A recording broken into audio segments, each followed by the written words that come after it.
The victims of the Big Daddy G. In a small village named Doku, girls are not regarded and do not have their own will, all because of a man named Big Daddy G. In this community he was one of the lucky ones who were lucky to get a scholarship and to be trained by the society. His people, the villages, had faith in him and hoped that after his studies abroad he will make money and come back to the village and help them out. But things had a turn of events when Big Daddy G came back to the village with a lot of wealth but turned wicked to his people. He didn't regard them, he threatened them with some armed men he came back with. Things became even worse when he started going into people's house at night starting from 10 p.m. to rape young girls from the age of 17 and people's wives, and any girl that refuses, he beats her and still forces himself on them. This continued for about 6 months, and whenever he is passing in the streets, girls and women begin to tremble and run away because they now see him as a beast. One sunny afternoon, he was parading himself in the streets again. Suddenly all the girls began to run as usual, but one young, tall, dark-skinned girl dressed in yellow gown with blue flower designs on it and a silver necklace. She stood her ground and didn't move. She was still busy buying oranges. Then her younger brother told her to hide and she replied saying, "Me hide. Why?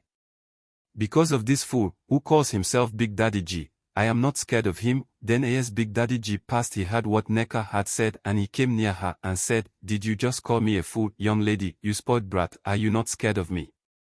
And she slapped him and responded by saying, "I fear no man." Big Daddy G was surprised by her slap. Then his boys held her and he said, "Let her be, tonight she is gonna see what I am truly made of." Then he left. Everyone was surprised by Nneka's bravery.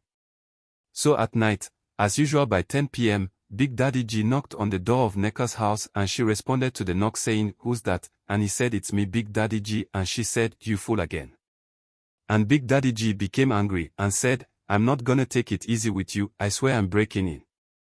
Nneka was not even moved and she said, "If you enter, I am going to change you tonight." So when Big Daddy G entered the house, as he tried to slap Nneka, his hand seized in the air and she choke-slammed him and punched him. After beating him, she dragged him to the middle of the streets and shouted everyone should come out, and when they did, she told Big Daddy G to apologize to the people. If not, she will hit him again, and he said with a sorrowful voice, "I am sorry my people, I have failed and wronged you before man and God."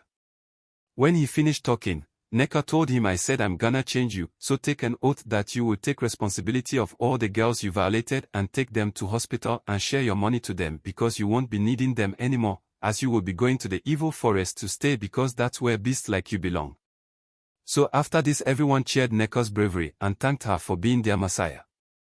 Moral of the story: when you're in a much better place to help the needy, do not misuse the opportunity and maltreat them, rather help and take care of them.